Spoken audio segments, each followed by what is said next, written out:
دلوقتي وصلنا خاموش كده عامل خاموش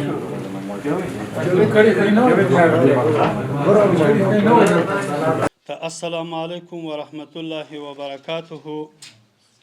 ثانیا لکه سره کم چې تاسو ته بهتره معلومه ده چې رسنۍ په اوس عصر کې د دولت د څلورمې قوې ګڼل کیږي. رسنۍ د دولت او د ولس ترمنځ د یو ارتباطي پل حیثیت لري. یعنی رسنۍ د خلکو مشکلات او پیغامونه تر دولت رسوي او د دولت کړنې او فعالیتونه هغه تر خلکو رسوي. له دې وجې دغه رسنۍ په یو نظام کې او په یو ټولنه کې خورا لوی اهمیت لري. موږ ستاسې د دغه کارمندانو نه او د دغه رسنیو نه چې په دغه اسلامي نظام کې خپل فعالیت کوي موږ منندوی یو او ستاسو نه مننه کوو. محترمو دا زموږ ستاسې یو مشترک کور دی. د اسلامي نظام دا زموږ ستاسې د ټولو یو مشترک کور دی. د کور ټول وګړي دا کوشش کوي چې کور سره کم ورغوو او کور سره کم جوړ کو. د کور یو وګړی د دې کوشش نه کوي چې خپل کور سره کم تخریب کو او خپل کور سره کم خراب کو. نو زموږ ستاسې د ټولو دا یو مشترکه وظیفه ده. دا مو یو مشترک کور دی. هغه که رسنۍ دي که د دولت نوره ارګانونه دي هغه به ټول دا کوشش کوو چې دغه اسلامي نظام سره کم کولی شو چې ښه پرمختګ ورکړو، سره کم کولی شو چې ښه تصویر یې نړیوالو ته وړاندې کړو، سره کم کولی شو چې دا ښه جوړ کړو د خپله کور. دا یوازینی د دې دولت دا وظیفه نه ده بلکې دا یو مشترک کور دی. دا د دې ملت وظیفه هم ده، دا د دغه رسنیو وظیفه هم ده، دا زموږ هم مسؤلیت دی، د دې رسنیو هم مسؤلیت دی، د دې ولس هم مسؤلیت دی چې څه رقم موږ کولی شو چې د خپل کور ښه جوړ کړو. څوک به په جنگ دا میدان ګټي، څوک به په قلم دا ګټي، څوک به په منبر ګټي. نو دا د ټولو مسؤلیت دی. باید موږ تاسې ټول د دغه اسلامي نظام دپاره د دغه اسلامي نظام د پرمختګ دپاره پوره کوشش وکړو او وغواړو او کوشش مو هڅه مو هم دی چې دغه اسلامي نظام نړیوال او دنیا ته یو ښه تصویر وړاندې کړو، دغه نظام ښه تعریف کړو. ځکه نبی کریم صلی الله علیه وسلم فرمایي ومن رد عن عرض اخیه بالغیب رد الله عنه عن النار. نبی کریم صلی الله علیه وسلم فرمای ومن رد عن عرض اخیه، څوک چې د خپل مسلمان ورور دفاع داغه نه وروسته وکړي، په غیبه کې داغه موجود نه وي، د دفاع وکړي، رد الله عن وجهه النار، الله تعالی به په ورځ د قیامت د دفاع د چا نه وکړي؟ د جهنم نه. یعنی دغه خلک به الله تعالی د جهنم نه وساتي او دغسې راځي بل ځای. نبی کریم صلی الله علیه وسلم فرمایي وایي که څوک حمایت د دغه مسلمانانو وکړي، د دغو مسلمانانو د عزت حمایت وکړي، الله تعالی به په ورځ د قیامت باندې دوی فرشتې مقرره کړي چې د دغه مسلمانانو حمایت او ساتنه وکړي. د چا نه؟ د جهنم نه. نو د دې ځای نه دا معلومیږي چې موږ ستاسې مسؤلیت څه دی. موږ تاسې باید د خپله د دغه مسلمانانو او د دغه اسلامي نظام دفاع وکړو او دغه دفاع باید په ګډه وکړو. د هغه مسؤلیت د رسنۍ دی. ځکه په دې اوسني عصر کې دا خو موږ تاسې ټولو ته بهتره معلومه ده چې دغه د فتنو دور دی، دا یو اخره زمانه ده. په دغه نظام به خلک هر څه کوشش کوي چې څه رقم موږ وکولی سو چې دغه نظام تخریب کو او دغه نظام بدنام کو او غلط تصویر نړیوالو ته وړاندې کو. نو په موږ تاسې رسنۍ باندې دا زموږ ستاسې مسؤلیت دی چې موږ تاسې دغه ښه تصویر وړاندې کړو، پوره پلټنه وکړو.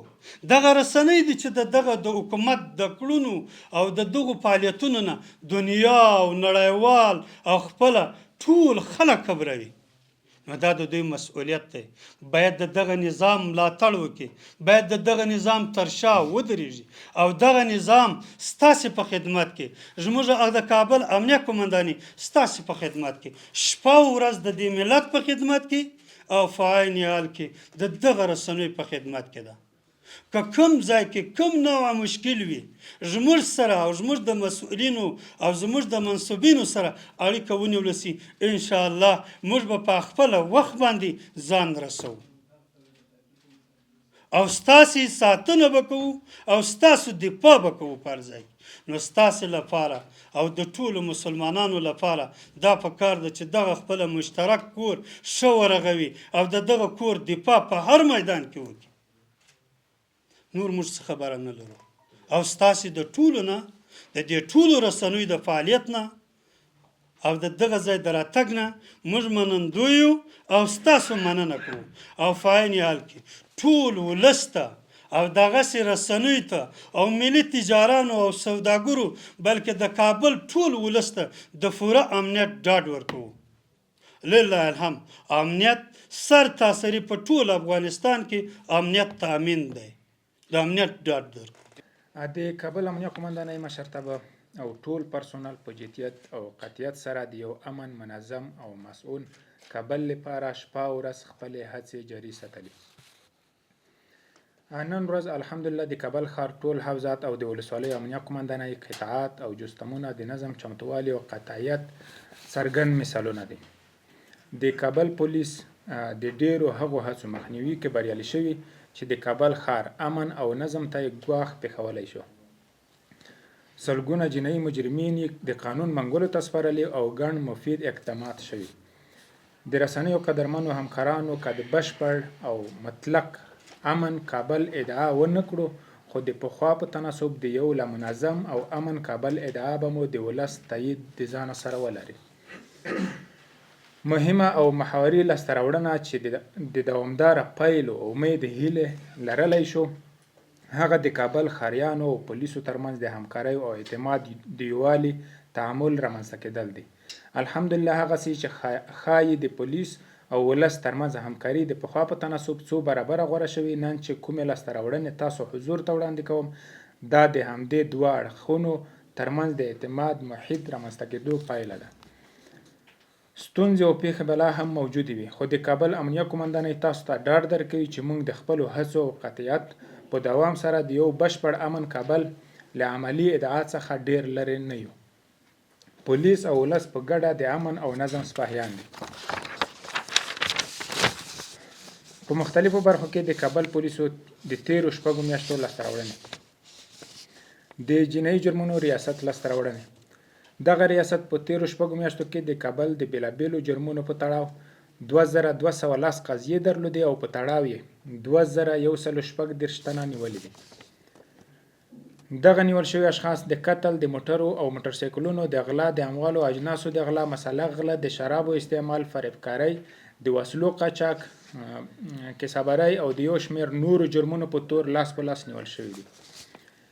له یادو مجرمینو سره 94 ارادې بیلابیل ډوله موټر، 6 ارادې موټر سایکلونه، 15 ارادې رکشې، 6 میله بیلابیل ډوله توپانچې، 11 میله کلشنکوفونه، 2 میله او 640 افغانۍ، 2800 ډالر، شاوخوا 120 سیټه بیلابیل موبایلونه او دغه راز 350,000 ډالرو په ارزښت موبایلونه له غلو راګرځول شوي او خپل مالک ته سپارل شوي دي. د شاوخوا 14 لکه افغانۍ او 800,000 ډالرو په معادل طلا ترلاسه شوې ده. د کابل د نشه یي توکو پر وړاندې د مبارزې مدیریت لاسته راوړنې: یاد مدیریت د کابل په مختلفو سیمو کې په تیرو شپږو میاشتو کې 545 بېلابېل عملیات ترسره کړي او لاندې لاسته راوړنې درلودلې: 4.628 کیلوګرامه هیروین، 102.904 کیلوګرامه شیشه، 480 ګرامه کرسټال او 16811 قرصه ټابلیټکا، 18611 قرصه زیکاپ او ترماډول، 190.415 کیلوګرامه چرس، 11.603 کیلوګرامه تریاک، 14.480 کیلوګرامه کیمیاوي مواد او 188 لیټره او 233 بوتله شراب او دغه راز 2748 کیلوګرامه خصا شوي مامیز، 493 سیټه موبایلونه، 673,222 افغانۍ، 249,870 کلدارې، 2450 ډالر، 10 مختلف ډوله موټر او 12 میله اسلحې ترلاسه شوي. له یادو نیول شویو نشه یي توکو سره 619 تنه مزمنین نیول شوي او دغه راز د کابل امنیه قومندانۍ د نشه یي توکو پر وړاندې د مبارزې مدیریت د کابل له مختلفو ولسوالیو او ناحیو څخه 2600 تنه روږدي راټول کړي او درملنې په موخه یې روغتونونو ته معرفي کړي دي.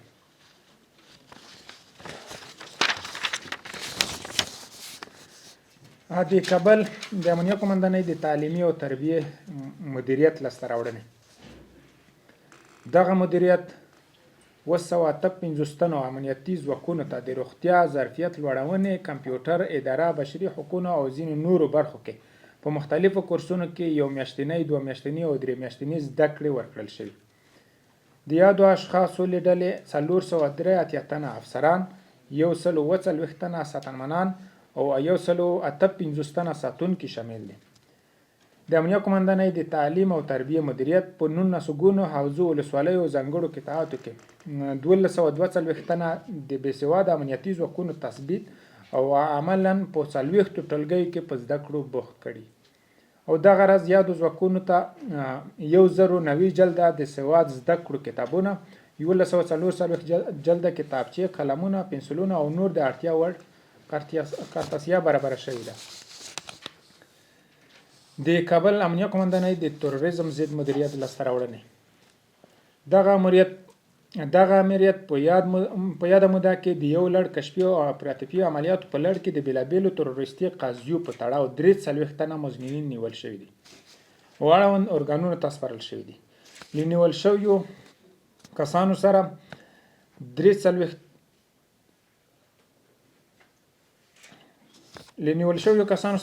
43 15 میله بېلابېلې توپانچې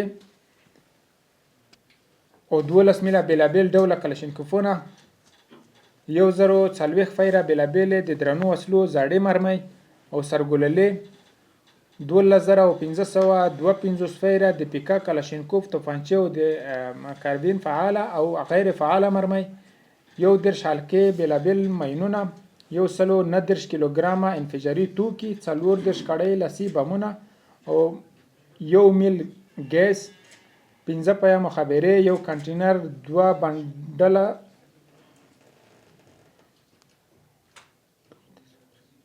او 98 تختې زهري ډبرې او 3 زرهي چانټې، 16 بستې پریمکاټ، 15 د لاسي بم پټاکې او ځینې نور وسایل نیول شوي دي.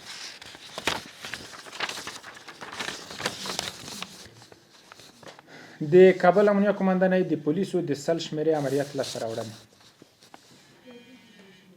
دې مرکز ته د بېلابېلو اطلاعاتو په پایله کې د قتل، غلاګانو، غیر قانوني وسلو، د نشه یي توکو د قاچاق او پلور، جنګونو، د عامه نظم اخلال، نامشروع اړیکو، زورونو، جعلکارۍ او ځینې نورو جرمونو په تړاو 1230 بېلابېل اطلاعات را رسېدلي چې له ډلې 893 مثبت او 844 منفي وو. د یادو اطلاعاتو په پایله کې 10 میله غیر قانوني وسلې، 3 ارادې اغلا شوي موټر او 60 تنه له درکه شوي اشخاص پیدا او خپلو کورنیو ته سپارل شوي دي. له ټولو هیوادوالو په خورا درنه هیله کیږي چې د عاجله اړتیا پر مهال د پولیسو سل شمارې سره اړیکه ونیسي او بغیر له اړتیا دغه شمارې ته له مزاحمت ډډه وکړي. یا د شمېرې ته د مزاحمت په صورت کې به له یاد شخص سره قانوني چلند کیږي. د کابل امنیه قومندانۍ د امنیتي کیمرو مدیریت لاسته راوړنې: د کابل ښار په بېلابېلو سیمو کې 21 د فزیکي شخړو قضیې، 12 د لفظي شخړو قضیې، 29 د اورلګېدنو قضیې او 119 د ترافیکي پیښو قضیې کشف او په تړاو یې د اړوندو ارګانونو اجراات شوي دي. ځینې ځای پر ځای حل شوي او ځینې مربوطه ارګانونو ته سپارل شوي دي. دغه راز د قطعاتو جستمونو 306 استعلامونو ته رسیدنه د یادو کیمرو په واسطه 10 تنه مشکوک اشخاص چې له بررسۍ وروسته ځینې آزاد او ځینې مربوطه ارګان ته سپارل شوي دي. په کابل ښار کې د امنیتي کیمرو مدیریت 128 ځله د کیمرو تخنیکي عوارض رفع شوي او په ذکر شویو سایټونو کې تخنیکي وسایل هم نصب شوي دي. له ټولو امنیتي کیمرو څخه دوامداره څارنه او 55 عدد نویو د لویو کیمرو نصبول د دې مدیریت له لاسته راوړنو څخه دی.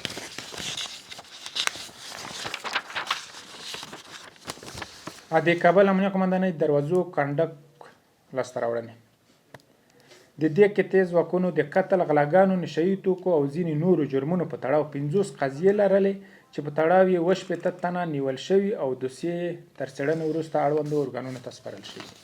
نو دا و د شپږو میاشتو راپور. نور که کوم وروڼه پوښتنې لري هغه به ورته جواب. مننه نظیر صاحب. د وسلو د قاچاق مشخص هغه ارقام چې مونږ هم دغه د قاچاق په تور باندې نیولي دي، دلته مفصل نشته. که بیا تاسو غواړئ زه به تاسو ته ولیږم واتساپ له لارې یا دفتر کې درکړم. دویم د ښځینه خویندو پولیسو ګمارنه په قومندانۍ کې مونږ سره د پولیسو بخش کې پولیسي خویندې شته.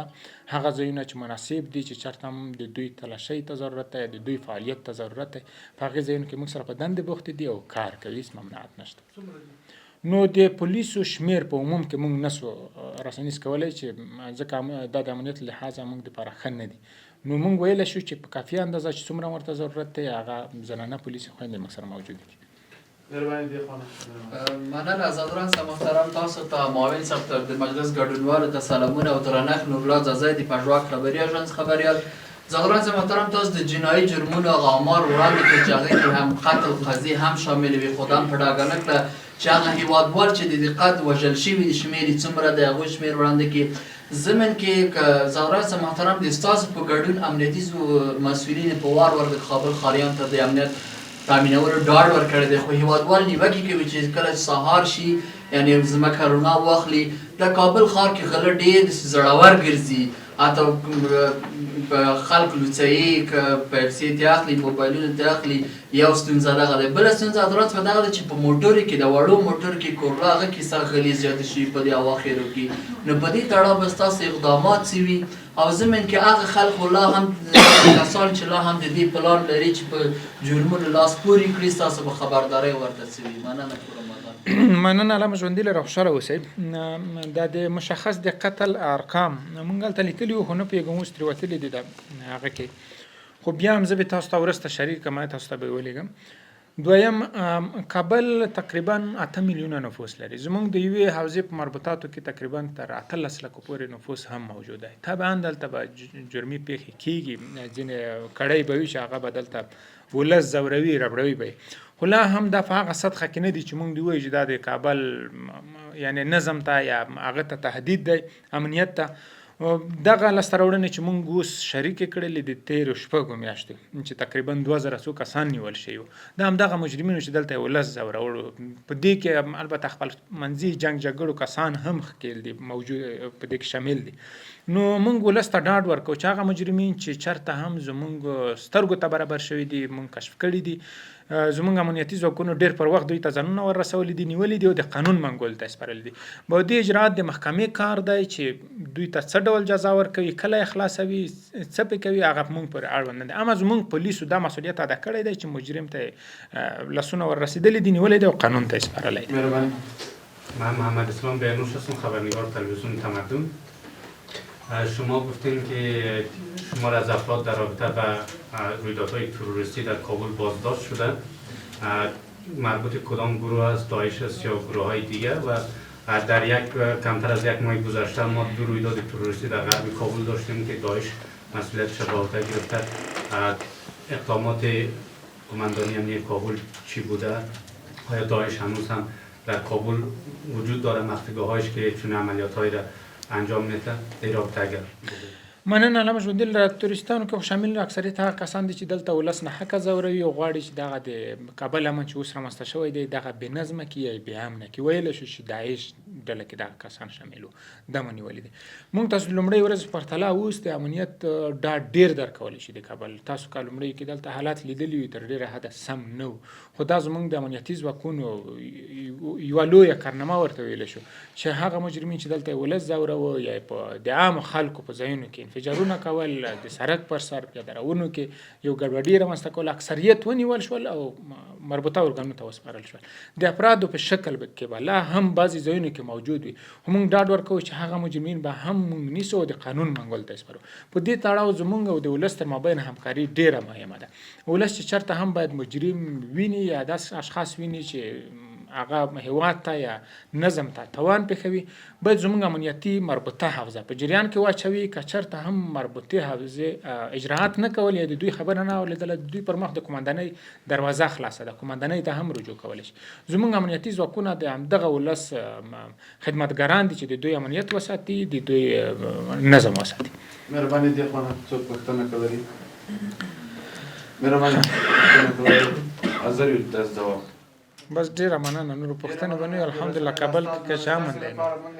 یو څه آماده کړي